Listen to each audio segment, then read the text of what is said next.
Hey all, so this is the Keepers of the Crystal Egg event. This is an Earth Commander event and Beast Killer. So I do have the event ultimate form and it's making quite a big difference to the damage. This is my first team. I have a dark team here that might be useful on some of the guild bosses. Another earth team here. A light team here. Again, there's off-colour guild bosses and that might be useful on those. Then finally, a non-event deck you could try if you don't have the event ultimate form. So let's go across to the first team here, talk through the team. The first card is Potent Pathfinders, a decent increase to Earth Commander damage. Does also have that cleanse skill as well. Leporine Liberators, hopefully I said that correctly. This is the event ultimate form. A key card as it has a massive increase to Earth Commander damage for one card, and we haven't really seen a deck like this for Earth Commander yet. So do try and get this deck if you can. Also has the cleanse 2 enemy debuffs on the passive. Brothers in Banditry, this is my hitting card. Has an increase of 300% to self damage. Still a decent card. 5 times awakened, 3 pink stars. I should really get something better as my hitting card at some point though. United Shardbearers. This is quite an old card but still a decent one. Increases Earth Commander damage by 80%. Plus the passive that increases it by another 50%. Then finally Oni Executioners. A decent increase to Earth Commander damage here. Plus also has the revive. Plus also creates power gems and cannot be silenced. Right, and for the relics, there's a couple of my best relics here. Here's one of them, it's an older chaotic relic. Plus another one here, an older noble relic. I have also put Dogan's Axe on the team. Does increase attack by a slight amount. Hopefully that will help with the damage. Then a beast relic here that just breaks the beast shields. Then my only Earth Commander beast relic at the end. Breaks the rest of the shields, but I don't have any more beast relics for Earth Commander unfortunately, so ultimates may be difficult. Right, and then we do have a dark team over here that may be useful on some of the guild bosses. 3 cards that increase Dark Commander damage for all cards. 1 that gives a big damage increase to the next card that uses their battle skill, and the 1 that increases self-damage and is the hitting card. That's what the team looks like anyway. I won't talk through that too much. Let's move on to the team here. A slight variant on the first Earth Commander team. The only real change is right at the end. We have only Executioners again with the damage increase and revive. Leporine Liberators with the big damage increase to 1 card. Hitting card Brothers in Banditry again. Potent Pathfinders with the damage increase. And now the change is I put Gifted Bladesmaster on the team to try and increase the Earth Commander damage a bit more since it's 225%. The relics are basically the same as the first Earth Commander team over here, so I don't really need to talk through that again. Let's move on to this light team. It's a similar setup to the other teams. 3 cards that increase light commander damage for all. 1 that gives a big boost to the next card that uses their battle skill. And then 1 hitting card. I could also make a slight change to this. Just change the middle card as this has a bigger increase to self-damage. I know it's not awakened and it doesn't have pink stars, so the damage will probably be comparable to having some of their siblings. But anyway, that's a couple of light commander ideas that may be useful in the guild bosses. Then this is a non-event deck idea you can try if you don't have the event ultimate form. The only real change to this team is Colossals of Corellis replaces the event ultimate form. This just has a 200% damage increase rather than the 570. Now that's quite a big difference, so if you were using a team like this, don't expect spectacular damage, but it is something to try anyway if you don't have the event ultimate form and need an idea. You could also try a card like this one here. Now this has been surprisingly effective when used on teams in the past. It says it increases damage done by beast killers, but it seems to increase the damage for all cards instead. It's a bit outdated nowadays, but if you are really struggling for ideas, try putting this on the team and see if the damage is increased any further. So there we go, that's the teams I'm using plus a few ideas. So let's get on with the actual event. Here we go. Alright, so here's the actual event. We have off-colour bosses this time around as the crystal egg bosses. So alternative colour teams may be quite useful here. So we'll defeat this one with my light team. That should be relatively straightforward. Let's go ahead and do that. So this should be a one-turn kill, so to speak. We shall see, though. This is a pretty good team, actually. Even on water enemies, this can do reasonable damage. Let's defeat this, though, and something like that. Move up the power gem in the corner. Let's see the damage. Bear in mind, this is only the one key, though. 67.1 Q, so that's really good damage. But it was a dark enemy, so that was to be expected. And you get these eggs from the boss as well. There we go, Easter egg rewards. You get quite a few as well, which is always nice. So let's go ahead and do some proper team testing. Let's get the prismatic boss up. So these only seem to have armour on, making them potentially not that difficult to deal with. You can see here. So let's go ahead and give this a go with my Earth Commander team here. Then after I am done with that, I will try the team here and see if I can get better damage or not. There we go, let's give this a go. So if armour doesn't counter, you have a couple of options. You can either try and hit through the armour. That probably won't be that effective. Or you can just wait until it wears off. Shouldn't be that much of a problem to deal with. So relatively easy enemy skills this time around. I'm quite surprised that there's not a second enemy skill. Let's see what sort of damage I can deal. That wasn't really an optimal grid. I still did 174.9 Q though, so that's not too bad. Armour has been countered as well. So I will go ahead and try and get another hit on the boss and hopefully do a bit more damage ideally. We shall see though. Get a better grid and I might hit for around 300 Q. You never know. I think the other team is probably a bit better than this. Higher damage boost, even though not all ultimate forms. Right, here we go again. Let's try this and see what I can do. I might mix up the activation order, something like that instead, I think.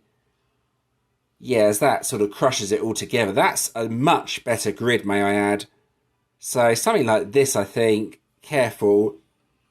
4 loose power gems from the main match. So this should be good. There we go, much better. 342 Q on Brothers in Banditry. So let's quit out at this point. So let's go ahead and try my second team on the boss.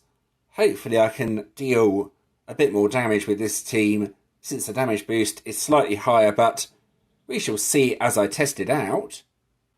Alright, here we go. So, quite a bit of health left on the boss to try and take off. I doubt I'm going to one-shot it, but let's see what I can do with this team. Hopefully the damage will be decent, but I'm sure we will find out when I get a good attack going. This isn't going to be a good attack. There's nothing loose from the main match, unfortunately. So let's try again. Let's see, 191.7.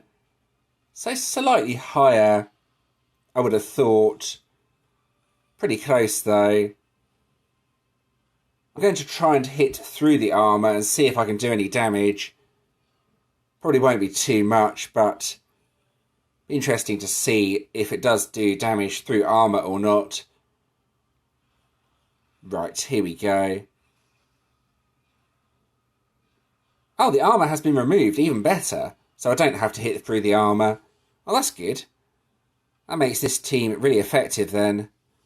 Again, the grid isn't ideal. There's nothing loose again. Maybe I need to change the activation order. Just have a look at the cards. That might be the best card to use last. Well, maybe anyway. Let's try 2, 3, 4, 5, then 1. See if I can do higher damage or not.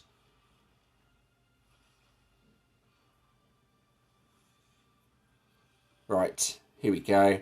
This will probably defeat the boss, no matter how much damage it does. Right, something like this. 2, 3, 4, 5, then 1, and hopefully a good grid.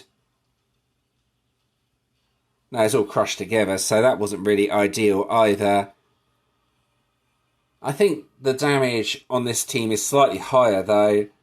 The other team is clearly giving better boards, so not sure which team I'm going to use yet. I might have to do further testing, I guess, to find out which one is optimal. I'll hit an Umbral boss with my non-event deck as well, just so you can see the difference. It's a really good deck though. We've been after a massive 1-card damage boosting deck for a long time, so highly recommended you try and get this deck if you can. Anyway, let's see what my non-event deck can do. Right, here we go. I ran out of prismatic bosses. It's only early in the event, so it's an Umbral for this team. This should be relatively straightforward to defeat, but I don't think the damage is going to be that good with this team, to be honest. Just giving it a go to test out more than anything. Compare a non-event deck to an event deck, so to speak. Here we go. So only 32 Q on Brothers in Banditry. I think that pretty much says all we need to know here. The event deck should make a big difference if you get it. And there we go. I think we're pretty much done with the team testing here. You've got to see my teams in action and see the event deck compared to a non-event team. So I'm going to have a quick look at the TPG Choice Store. Which decks should you be getting from here? Well, if you only have half of a deck and the other half appears here, it makes sense to get the other half to complete the deck. Normally the decks nearer the bottom are better than the decks nearer the top. A good example of a deck to get for the current event would be the 2 parts to this deck. It's Beast Killer plus has a damage buff, and cards with damage buffs are by far better than attack buffs, well generally anyway. There are a few exceptions to this rule. So in other words, what I'd recommend doing here is scrolling near the bottom, having a look at the bottom decks, seeing if you can complete any of those. If you can't, then maybe get half of a deck that has some sort of damage boost on it, and then get the other half later on, if you can. Also bear in mind the ultra rares are more expensive from the Drillfist store than the Master Heroes, so getting an ultra rare can save you an extra 500 gems. That's something to bear in mind anyway. Hope that was helpful. So here is the Keepers of the Crystal Egg feature. You can see here you should have got 1 egg for free in your mailbox. If you want a 6 pink star relic though, you're going to need 6 of each type of egg. Plus you're going to need to get all of these eggs to be able to craft it, so you're going to be needing to kill a lot of those special guild bosses this time around, or some of the frenzies. But this is the feature anyway, pretty straightforward. Kill the guild bosses, get eggs. When you complete the main middle egg, you can craft it. Right, so let's go ahead and have a look at the collection. It is a Legend Souls collection. Not the best collection, but it is what it is. It does have a few useful items like Season Choice coins and the gems, of course, at the top. So let's go ahead and claim this. There we go. There's the treasure trove. Support coins. More coins. There we go. That was the collection claimed anyway. What is it this time around? Let's have a look. Right, so over to the leagues. Oh, it's a Water Dragoon. Okay. Escar, Crusher of Hope.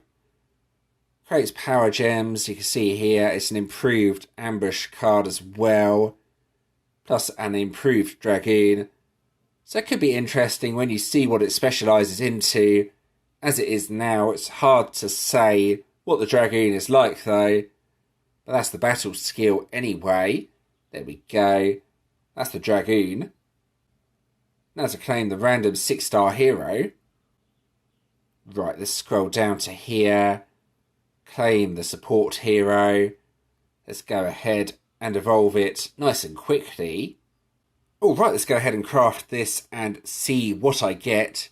This is always interesting. Probably an older card, but you never know. Yeah, that's a Generation 2 card. Not going to help me too much here. Let's have another quick look at the ultimate form, though. It's one of the most important ones, in my opinion, for Earth Commander. Leporine Liberators. There's no other Earth Commander cards that give a massive boost to one other card. It's 570% as well. Plus it does cleanse the enemy debuffs.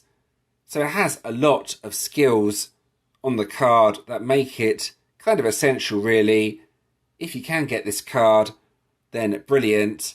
Probably going to be my top pick from the season as well. But there we go, that's what the card looks like. And if you can only get one of the cards, then getting Bloodsworn of the Clutch is probably the best idea, since it has that 570% damage buff, plus has the cleanse as well, just doesn't create the power gems. The most important feature of the card though is of course the 570% buff, making this also a good alternative if you can't get the event ultimate form. And there we go, I think we're about done with this video. I hope you found that interesting and helpful. As always, if you do have any questions or suggestions regarding this, please let me know in the comments and I'll do my best to help. If you did enjoy this video, please do give it a like and subscribe to the channel. Subscribing is always very much appreciated. I've included a previous video on the screen, plus a playlist, plus you can also subscribe from here if you want to do so. And thanks for watching.